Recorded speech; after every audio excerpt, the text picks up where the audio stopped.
If you're already a parent to singletons and you've just found out that you're having twins, you're probably wondering how it is so very different. How will your children react to having twins invade their home? How can you get around with 3+ children in tow? And how can you spend time with each child? Our expert twin parents are here to share their tips about how to balance the changes when welcoming their new twosome into the family. This is Twin Talks, episode number 20. The ultrasound shows your babies to be healthy. What? Did you say babies?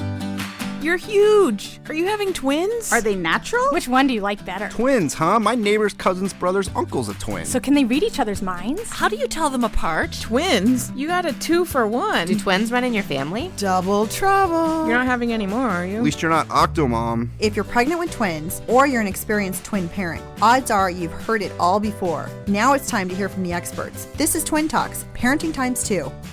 Well, welcome to Twin Talks, broadcasting from the Birth Education Center of San Diego. Twin Talks is your weekly online, on-the-go support group for expecting and new parents of twins. And I'm your host, Christine Stewart Fitzgerald. Now, have you heard about the new Twin Talks Club? Our members get bonus content after each new show, plus special giveaways and discounts. And you can subscribe to our monthly Twin Talks newsletter and learn about the latest episodes available. Another way for you to stay connected is by downloading our free Twin Talks app. It's available in the Android and iTunes marketplace. So before we jump into the show, let's get started with, we've got some panelists here in our studio and on the phone. So I'm going to start with Kimberly on the phone. Can you introduce yourself? Yeah, I'm Kimberly Gwilliam. I'm from Portland, Oregon. I have 2 singletons in the home, ages almost 8, 17 months, and identical twin girls that are 8 months. Pretty, wow. So we heard that your twins were born, I think, 9 months after your youngest singleton. Correct. Wow. Wow. Okay, I'm going to go in our studio. Andrea. I'm Andrea Lehman. I'm 43. I'm an economist. I have 3 kids, a 7-year-old boy and 5-year-old twin girls. And my name is Casey Haynes. I'm 37. I'm a middle school special education teacher. I have a 5-year-old girl and 21-month-old boy-girl twin. I'm Sunny. I am mommy to 4 kids under the age of 4. I have 2 older boys. My oldest is 3.5, and my middle guy is almost 2. And then I have identical twin girls that are 4 months old. And I'm your host, Christine Fitzgerald. Now, I don't have the older singleton before twins, so I'm listening to all you as the experienced twins. But I do have 4-year-old twin girls, and then I have a singleton after my twins who's 17 months.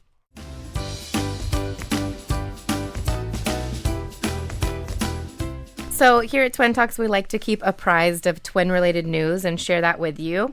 An article published recently talks about what we would call an epidemic of twins. So nearly half of all babies born with advanced fertility help are multiple births. We've all heard about, the Octomom or the case of implanting tons of embryos in the hope of getting one. But this article is really kind of talking about instead of the issue of 3 versus 2 embryos implanting, which used to be a conversation, doctors are now having the 2 versus 1 conversation with patients. They mentioned that a lot of people want twins or dream of having twins or think that they're getting some kind of 2-for-1, but as we all know, carrying twins has a huge risk associated with it. And so what they're trying to do is look at ways that they can increase the possibility of single embryo transfers being successful in order to reduce the amount of double embryo transfers. So we're looking at possibly lowering the percentage of twin births at some point. The article quotes that in 2007, only 4% of women under 35 were using single embryos. In 2011, that was 12%. So a threefold increase in the amount of people using single embryo transfers instead of double embryo transfers. I mean, I think that the guidelines, they're long overdue, and I'm sure it's in reaction to, the overuse of implanting multiple embryos. And, and I would agree. I think, I'm sure, if we had the perinatologists on here and the fertility experts, they could talk about how all the process has improved over the years. So the rate of success has gone up. So there's so many different reasons why implanting, one or less embryos, would work. I'm sure a lot of people are looking at the cost of, doing the fertility treatment, and they're like, oh my gosh, I can't afford, this $20,000. Yeah. We can't go through this again and just, all the, injections and everything else associated with that. And they're like, well, let's just get it done. So I Right. can totally understand, from the parent standpoint of, okay, it's more cost effective and less time consuming to just do it at once. But of course, they just don't know what it's like on the other side of things. But, I feel like such a hypocrite with this story because I was literally that person, and you guys have kind of heard me say this story before, but like I was that person that always wanted twins. And I knew that, that my last pregnancy was going to be the last time we planned to get pregnant. And I didn't know what I was going to do. And I had fertility treatments with my first son, and that's how I got pregnant with my first son. My second baby was like, wow, we did it on our own. Yay. And my thought was I actually really wanted 4 kids and I really wanted twins. And I did go back. I went back to my fertility doctor and I said, I know this sounds crazy, but I really want twins. Wow. I really did. And he said, well, because we were talking about getting back on Clomid. I wasn't going to do the IVF. We don't have the budget for that. And I knew we could conceive just fine, so I wasn't going to go that route. But I really wanted to get back on Clomid to increase my chances of having twins. And I only did that one appointment. We talked about what to do. And, once you've been on Clomid, you can kind of jump right back on it. They don't make you do a bunch of stuff. I think, they need to maybe run some basic tests on you, just make sure that you're okay if you haven't had it in a while, and you maybe do an ultrasound or whatever. But other than that, you can hop right back on. And I came home and I talked it over with my husband. He's like, I don't think we should try to manipulate this, And he really just wanted to keep it to 3 kids. Like, really? And then the more I thought about it, I kind of was that way too, because I thought, if we got pregnant with twins that way by trying to make it happen so hard, would I have any guilt? Especially if it didn't turn out, if one of them had some sort of disorder or something, and I forced that. And so I just had to let literally nature take its course and just sit back and go, whatever I'm supposed to have, I'm going to have. And then spontaneous twins. So, so you got what you wanted. I did, but put it out into I the was universe. that crazy person Yeah. that went in saying, I really want twins. What can I do? Well, and I think we'd all agree that, given the chance to go back and do it over again, I don't know anybody that would give their twins back. If you had given me the option of 1 instead of 2, sure, it sounded really tempting in those early days, but nothing can compare to the experience. So I definitely, I wouldn't fault anybody for wanting 2 babies if they were fully apprised of the risks, like you said, and willing to take that on. I think there was kind of conflicting views. Some doctors were saying they're seeing women that want those twins, but some doctors are seeing women who just want a baby. And so new research is showing with improved screening techniques and frozen embryos, they can improve the success rates of single embryo transfers. And so what they're trying to do is really give women an option.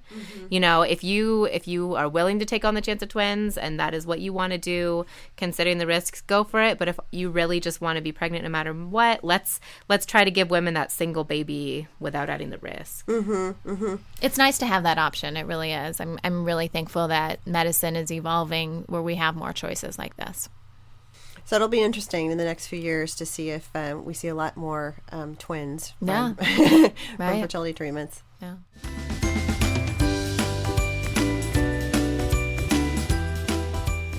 So today's topic is having singletons before twins. And today we're talking with our expert twin parents who are here to share their tips. So thanks for joining us, everybody. So as our experts, so you knew what it was like to have a single baby. So what was your initial expectation for having twins? So Kimberly? Oh my gosh, I was absolutely terrified. I was nervous. I did not know what to expect. And with it being completely unexpected, it made it that much more nerve-wracking on me. Because let's see, at this point you had 3. You had the 2 and then a 9 let's say just a few month old baby, right? When you found out that you were having twins. Correct. Yeah, I had my daughter in September, and I found out in November that I was expecting the twins. Wow! Yikes. But you were an experienced mom, so at least you knew. I mean, I think you probably did some breastfeeding and things, so you knew a little bit of the routine. So hopefully that was helping. It was helpful. I knew what to expect, having a baby, but I don't think I could have ever prepared myself what to expect when the twins came. Big surprise. Well, when we had the older one, and so the expectations with the others is I can relate to terrified. We cleared all decks. We moved. So we left the city where we'd lived for 20 years, and we moved back to where my parents live because we knew we needed more help.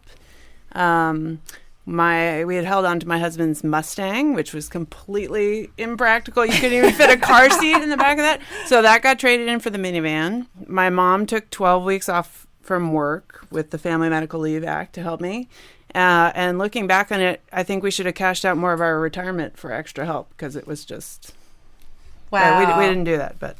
So you were really pulled out, all stops and getting prepared. You knew this is going to be a big thing, big change.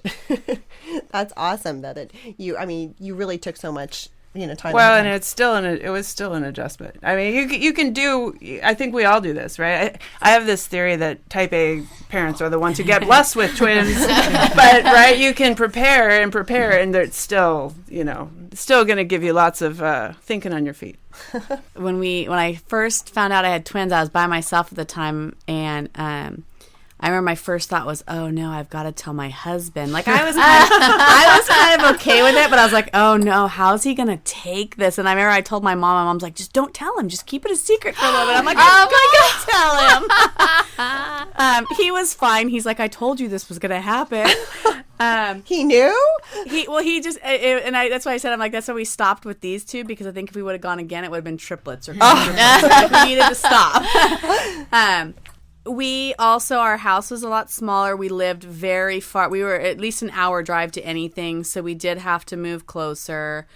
I think my only, what I kept going through my mind was finances, daycare costs, two of everything, because I had kept everything from the first, so I knew I was set with certain things, but not other things. So I think it kept the financial is just what kept rolling through my mind over and over and over. Mm-hmm. I don't even think I took the time to be like, oh, what's going to happen when they're actually here and I have two of them. Yeah.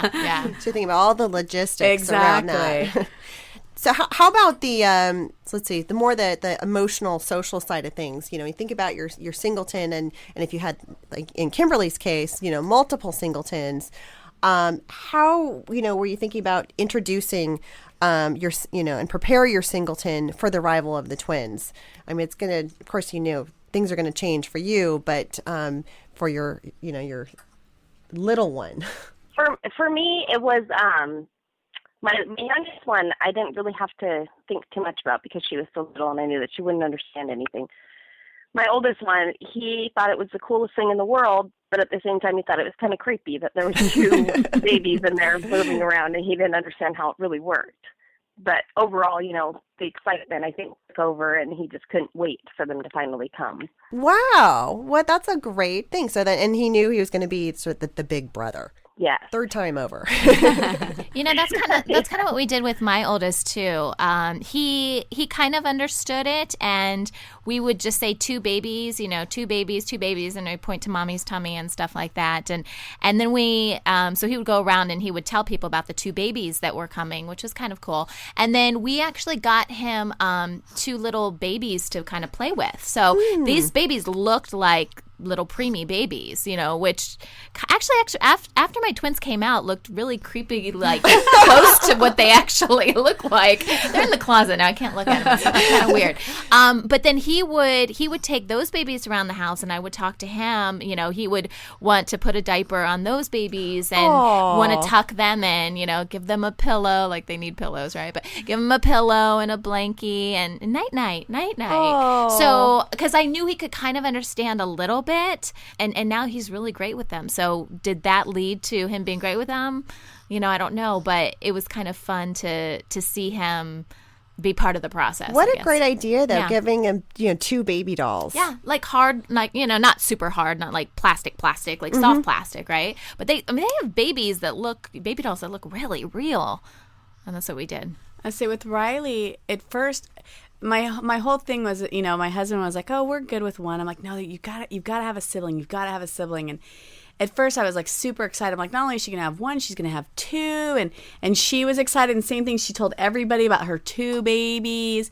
And then all of a sudden, because I always do this, the fear set in of, oh, wait a minute. What if she feels singled out? What if they gang up on her? What if, like, all of that started to kick into gear, which I still struggle with that now.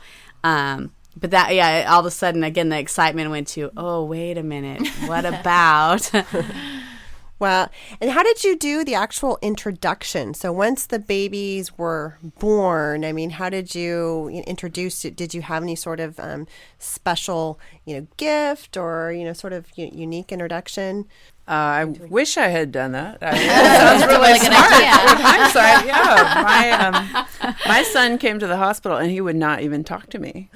So when the babies were born, he was like in a little, he was 1, so he didn't, like Kimberly was saying, that so young they didn't understand a whole lot, though he would talk about the 2 babies, but he was not happy. And he I don't know if it's the hospital was not the greatest. Yeah. But when you have the 2 babies and the older one, of course, went to grandma and grandpa's. Mm-hmm. So they aren't... They feel like they're being shuffled off. Yeah, so they're not... He wasn't too thrilled about that. But. Well, now, Kimberly, since this was really the 3rd round of, I guess, introductions, did you do anything special? We did. We got him, like, the little bracelet that said, "I'm a big brother," and we got him the T-shirt that said, "I'm a big brother," that he could wear to school. And then we actually brought him into the NICU shortly after the girls were born because they were doing so well. And he got to come in and look at them in their isolates and see. And once I think that he saw that everything was good and there was nothing wrong with them, he was so excited. And then we finally brought in Brooklyn, my younger daughter, and did the same thing with her. And it just seemed natural. It seemed real normal. Oh, that's great. I had never heard about, the bracelets and, but so that's really cool that you were really affirming their roles as the big brother and then they got to see them right away. So that's what we did, the shirts and special things that said big sister to kind of give her that, like, hey, I'm special. I'm, even though there's 2 coming, I'm the big sister. Like, I'm in charge. She thinks she is. She would like to be.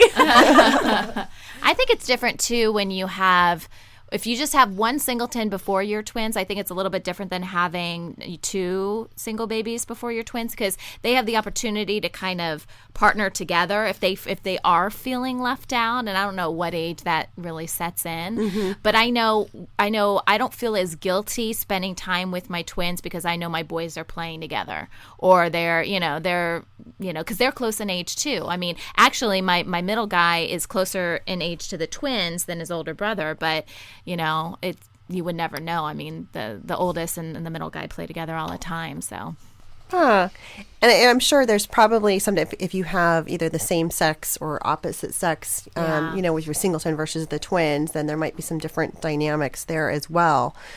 And, I was wondering now, as, let's say that the twins, they're a few months old and you've got your routine established. Did you have anything that you did to encourage closeness between your singleton and the twins? I know, Kimberly? My older singleton actually helps us feed the babies.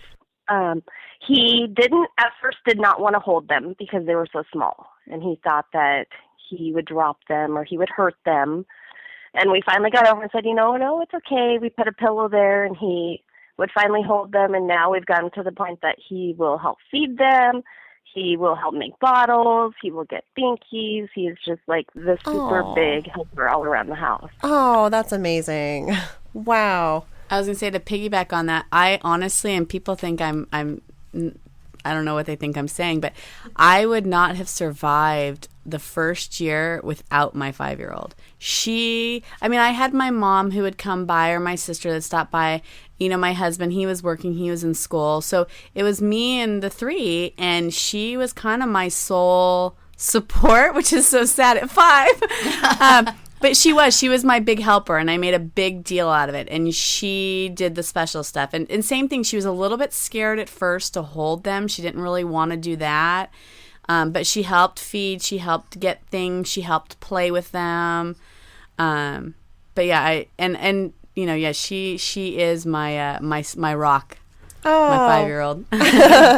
Wow, that's great and really encouraging to know that even at a really young age, they can still be a great help. I know one of the the big complaints about being a twin mom is like, oh my gosh, I just feel overwhelmed. I need an extra set of hands, and maybe we don't even consider that some of the siblings can do the little things, and they want to. They want to partake. Help. They want to help. Mm-hmm. My oldest wants to pump for me, which he'll go and get the pump parts out, and he'll actually put them on his tummy trying to get milk out, and I'm like, no honey, mommy's got to do that. That's really not going to work. But they do. They it's just it could be as simple as just holding the bottle, if you're pumping, holding the bottle for the babies, so it's at an angle so they don't get as much air in there, or you know what I mean, whatever. But they do want to help if they're at that age. And then I have, again, my middle guy is a little too young, and I can't trust him with the babies. So sometimes it's a matter of trying to keep them separate. That's different, difficult, just because you don't want him to not like the babies and think that they're off limits per se, but you also don't want them to accidentally hurt the babies too. But that's great that if they can be helping, then it's also kind of twofold that you're keeping them occupied at the same time. That's right. Always a challenge. Right. And along that same vein, you want to keep that communication going with your singleton. What are some of the ways that you can really show them your attention and make them feel special? Well, we would have a routine, because my mom was helping look after my twin girls. Well, she was helping me with the kids when the twins were born, and what I'd do is I'd have the twins most of the day, and she'd have my son most of the day, and then we'd do the switch in the afternoon or early evening, and at that point I'd take my son and we'd go, it's wonderful at that age that they're so happy with so little. And, we'd go to Target, and that was like great. We'd call it the popcorn store because I was always hungry and I always had a sweet tooth. And we go to Target, we buy a bag of popcorn, or we go to the donut store and buy a donut hole, or go to Costco and buy an ice cream cone. And, of course, I'm getting diapers at all these locations whatever, wipes, whatever it is we needed. But so we had that as a little routine where I would try to spend some time with just him, even if it was, just an errand. Mm-hmm. And if you got multiple singletons, Kimberly, how did you do it? We would do the same thing. If the twins went down for a nap, either myself, I would take him with me to the store to do whatever shopping I needed to do, or my husband would take them out to the arcade, and they would have, an hour or two just to themselves to go and just get away out of the house and kind of do the guy thing, since they're surrounded by all women in the house. I'd say with ours, I would try to do special outings. Like she knows, like right now, every Wednesday is our shopping. The twins aren't with us. It's me and her. We go shopping together. And she would also, I really like the time because her and my husband actually bonded more after the twins came, because especially if I was busy with them, she'd go outside and play with Dad or go in the garage and see what Dad was doing. When they went down for naps, we'd use that time to paint her toenails or do a puzzle or draw a picture. Any time that we could squeeze in together. Well, hold that thought, and when we come back, we're going to talk about some of the logistics of having singleton plus twins and getting around.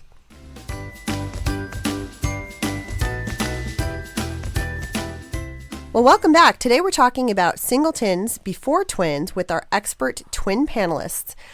So when you're running around and you're going grocery shopping and out and about with your kids, so what's your strategy for keeping them all together? If you're using strollers or shopping carts or baby carriers, what's your typical way to get around? When the twins were little, I swear life was easier, only because they were in their carriers in the Snap and Go. Especially shopping or any things like that, they would be in their stroller. I would usually pull whatever else, shopping cart, whatever else behind me. And my daughter was old enough that she could stay with me and help out, and it would still be an exciting trip. Going out with a singleton is easier. The strollers are smaller. The amount you have to take is smaller. I remember with Riley, it was literally I could just do a carrier, and I was golden everywhere we went. Like I didn't have to take anything, and the twins, it is harder. We had to get a bigger vehicle, bigger strollers, bigger everything. But once you get it down and once you set up what works for you, you just have to do what works for you. Don't worry about anybody else. Don't worry about what everybody else tells you. Just do what works for you. Mm-hmm. And I think, and you mentioned getting a new car, and Andrea, you mentioned you just went out and bought a new car. You're like, okay, this is this is it, making the change. Is that pretty common when you're, going from 1 to 3? The minivan is just a lifesaver. Oh my God, it is. I was driving I had inherited my grandma's Buick before that, which was really wide. And then I was driving that when I was pregnant with the twins. And so a lot of times I couldn't get out of the car because the doors on the opening big. on the side. So I would yes. park and then I couldn't get out. Oh, no. So then I'd have to repark, or I'd be climbing out of the back seat, or so the minivans with the doors and kids flinging open doors with the retracting doors on the minivan. That is just, and I had an auto door, which is so nice, because the one thing I hate about having twins is you're always leaving a baby in the parking lot. Yeah. Drives me crazy. I've had some close calls where people are not paying attention, they back up, and you're holding one baby, you can't get both infant seats on the same, because they're on the different sides or whatever, but that would drive me crazy. So I'd go in the parking lot, scout around. It was like a military operation. Where's the sidewalk where I can unload? Because I have a squirrely toddler that's going to, you unbuckle him last. The double stroller, the 2 car seats, unbuckle the toddler. Yeah, I had a harness on him for a while, too. So, and so then, I had the double snap and go was so easy. And then the one on the harness for a while. And then we moved up to the, had a double bob, and the toddler would ride on the hump in the front. So that worked for quite a while. So that's neat. So I think it helps if you have a toddler that can walk. Yes. I can imagine. Now, I think, Sunny, you've got a triple stroller. I do. And because your toddler's really not at the point of No, walking he'll run around. away. He'll get into some sort of mischief that I can't deal with at the moment. So, no. So I have a triple stroller, but I do have 4 kids. But my oldest, again, he'll be 4 in a couple months, and I don't really think he needs it. Now he knows he could hold my hand, and it would be fine, or I could tell him to stay close, and unless we were in a parking lot or where there's cars, and then I don't trust him. But most of the time, if it's just walking in a hall or something, it's not a big deal. So I did contemplate getting what is that called? Even a quadruple stroller? Do they even make those? Yes, They do. They Yes. do. I mean, They're like stadium seating. Right? Double rows. Okay, so I did consider that. The other thing I considered was getting one of those, I don't know if they call them a boogie board, but those things that can attach to the back, where if you had an older child, they could kind of stand and kind of mini skateboard on the back. So what I ended up doing, though, was a triple stroller that allowed for 2 infant car seats, but you didn't have to do it that way. They could just be 2 regular seats. And then the older toddler seat, it kind of could be a sit and stand, or you could purchase a separate seat that actually made it a full seat with a 5-point harness or whatever in the back. And so that's what I'm using now. And because my older son is in daycare during the day, if I've got doctor's appointments or whatever I have to go to, I really only need a triple stroller. So, and that's working really well. It is huge, and I do have a minivan. I'm now a proud owner of a minivan. We went from 2 to 4, and my husband and I looked at each other. We're like, yeah, that SUV is out the door, and I'm right with you. And then the sliding doors, that's a lifesaver. And so, but one thing you do have to pay attention to is those triple strollers. As you can imagine, a double stroller is bigger than a single, and a triple, no matter how they try to design it, is bigger, right? And so even with a minivan, it's really hard to kind of maneuver it and get it in the car, and it's kind of a pain in the butt. Oh, I can imagine. That and food. If I didn't have a stroller and a little goodie bag for my toddler, I wouldn't be able to do anything. Seriously. Packing all that gear. Yeah. Now, Kimberly, now, since of course you've got the last 3 that are close in age, are you using a triple stroller? I am not. I just have a double stroller. But I will say I never go shopping alone. I always take my husband. I always enlist my mother, or I have my oldest with me, because I put the twins in the double stroller. I put the 1-year-old in the shopping cart, so somebody's got to push, and it's just chaotic. I would not recommend going out on your own and still being able to keep your sanity. But yes, along with the the minivan owners, I've joined that club, which I said I never would. And yes, it is not easy getting those strollers in and out and getting, the kids in and out, but you just make it work. You do what you got to do and you make it work. Mm-hmm. I know for me, my singleton's younger, but having, 3+, sometimes I do target different stores that have the larger shopping carts. Yes. So I mean, like, the big wholesale, the Costco, BJ's, the Sam's Club, with having the double seats plus the huge basket, I think that seems to help out quite a bit in, moving 3 kids around. I think they should valet park those things, right? 'Cause they're not by the cars. No. They're in the so how am I supposed to get the 3 kids into the store, into the triple thing? So, I'll cruise the lot. Like, where did they get left? Right. Right. Wow. All the logistics. We just touched on earlier about, having the singletons helping out, when you're, feeding and taking care of the twins. What are some of the other ways that you can keep them occupied when you're in the middle of, feeding and pumping and changing and whatnot? Food. If you guys have other ideas besides food, let me know, but food always works. I was going to say that, especially when I was pumping, that would be like iPad time. Like that, like, because, otherwise she'd want to be on it 24/7, but it's like, no, iPad time is only for, when mommy is like completely occupied, then you can have iPad time. Or that'd be the time that she could pull out, like, her coloring books. Like, there were certain activities that we tried to set aside just for certain times so that she wouldn't grow tired of them. But at the same time, it was something I knew she wanted to do that could keep her – you almost feel guilty. I knew she wanted to do it, so it'd keep her busy. Right? Something she likes. Yeah, exactly. It wasn't punishment by any means, but at the same, I felt bad, but I was like, no, this is how we gotta roll. And Kimberly, now you've got, a wide span of different ages. So how does that work for you, keeping them busy? The older one, like I said before, he loves to help out. So if I'm totally busy, he's the first one saying, I'll get this for you, I'll get that for you. Or he'll have his own time and he'll go and play the Wii, or he'll go outside and play. The 1-year-old, she's a little tougher, but I agree with the food. You can put her in the high chair and you can give her a few snacks or a banana, and she is set to go for quite a while and keeps it going. So yeah, high chair sounds like food and high chair, iPad. Public television. Public television. Gotta love Elmo. But then if you're tandem feeding, it's hard to get to the remote. Grab the remote That's first. got to be in your little breastfeeding basket. That's right. You take everywhere. And in looking at some of the kids, your singletons that are school age. Now I know it's when you've got kids that are close in age, you can kind of do some of the same types of activities at home. But once they reach school age, then oh my gosh, there's a whole new level of being involved in soccer and ballet and gymnastics, and then you're on this schedule.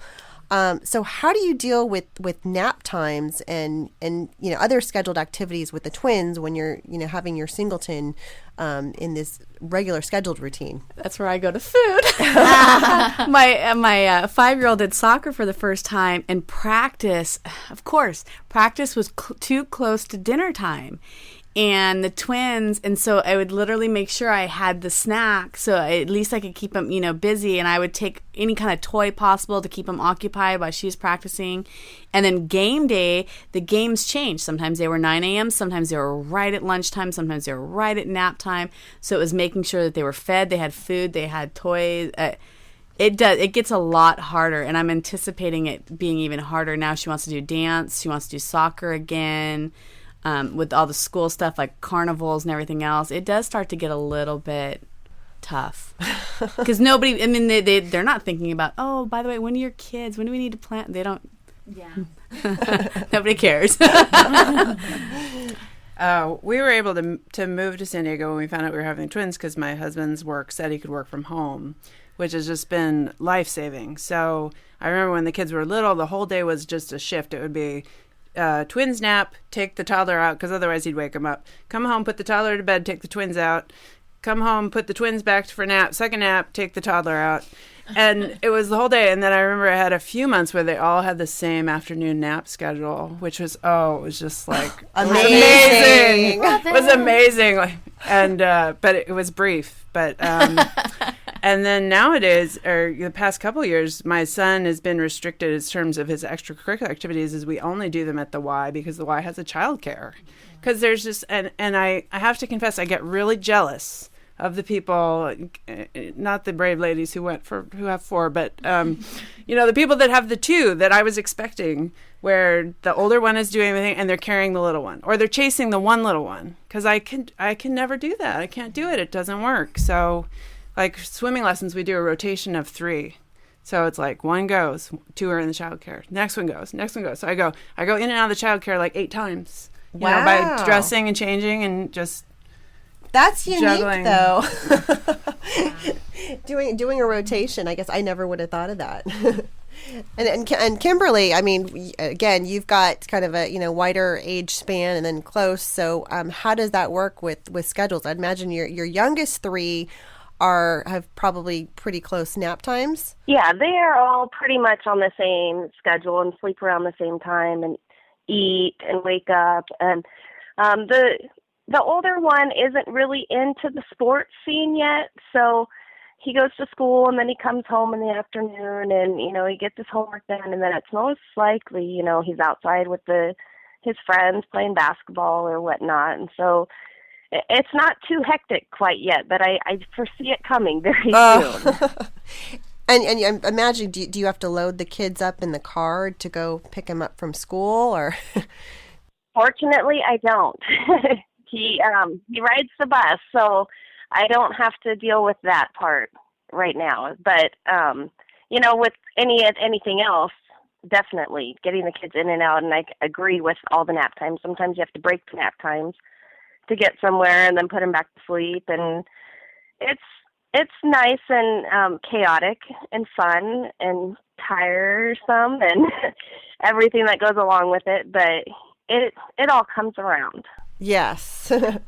And I can imagine too. I know with my youngest, she's adapted to be able to sleep in the car, and I found that to be such a great help if I have to go and run to preschool and pick up kids or run errands, to have the sleeping baby, and she can kind of just hang out, chill for an hour, and then that sort of get the check in the box. So thanks so much to each of our panelists for joining us today. And for more information about singletons before twins, or for more information about any of our panelists, visit the episode page on our website. And this conversation continues for members of our Twin Talks Club. And after the show, our panelists will talk about the things they wish they knew before having twins. So for more information about the Twin Talks Club, visit our website, twintalks.com. Well, here's a question from one of our listeners. This comes from Sandy of Kansas, and she writes, I'm pregnant with twins. I'm not very far along yet, so I'm still nervous and praying that they both make it through the first trimester safe and sound. But I'd love some advice in the meantime. Anything different that I need to do with my diet besides ingest more calories? Any special gear for pregnancy and beyond that I need to make sure I have? I'm really trying to learn everything I can, so any and all advice is greatly appreciated. Hi, Sandy. This is Donna Rose Feinberg. I'm an IBCLC, mom of twins, and editor of breastfeedingtwins.org.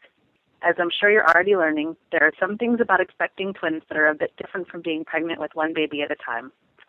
Here are some things to think about and do during pregnancy. First and most importantly, listen to your body.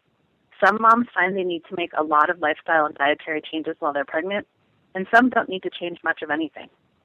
Some moms are up and about at their normal activity levels, and some need to limit their activities early on. This depends on so many things: your previous activity level, your job conditions, and the unique circumstances of your own pregnancy.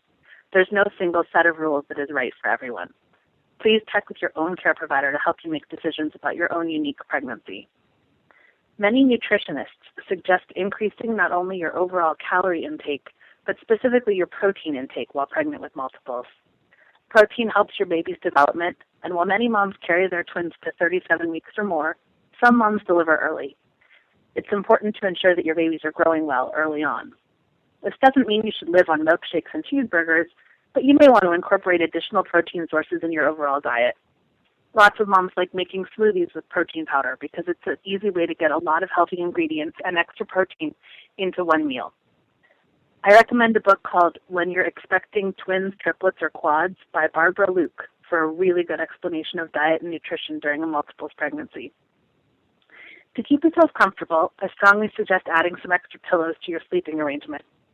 You may want several pillows, maybe one behind your back and another between your legs, or you may be most comfortable with a long body pillow or other maternity pillow to support your growing belly. Many moms also find they're more comfortable using a belly support band later in pregnancy to help support their growing midsection. Sometimes you can have your care provider prescribe a special band or get one from a maternity specialty store. Finally, pregnancy is a great time to reach out to other moms. Join your local twins club or reach out to other moms of multiples online. Local groups often have expectant or new moms groups you can attend now to get advice from moms who have recently been through the adventure of twin pregnancy. Note that local clubs have different personalities, programs, and offerings. If one group is not a great match, you may be able to find another nearby or online that will meet your needs. Again, congratulations on your pregnancy. Take it easy, keep them cooking, and enjoy this new adventure. And come visit me online at breastfeedingtwins.org for more information and tips. That wraps up our show for today. We appreciate you listening to Twin Talks. And don't forget to check out our sister show, Preggy Pals for expecting parents, and our show at the Boob Group for moms who breastfeed their babies, and Parent Savers, your parenting resource on the go. Next week, we'll be talking about having singletons after twins. This is Twin Talks, Parenting Times 2. This has been a New Mommy Media production. The information and material contained in this episode are presented for educational purposes only. Statements and opinions expressed in this episode are not necessarily those of New Mommy Media and should not be considered facts.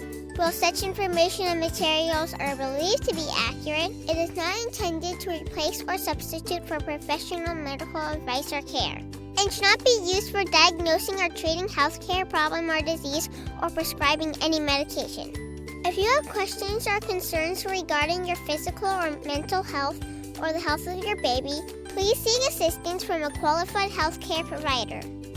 New Mommy Media is expanding our lineup of shows for new and expecting parents. If you have an idea for a new series, or if you're a business or organization interested in joining our network of shows through a co-branded podcast, visit newmommymedia.com. Hey mamas, don't forget to check out Mighty Moms. It's our online community built for new moms just like you.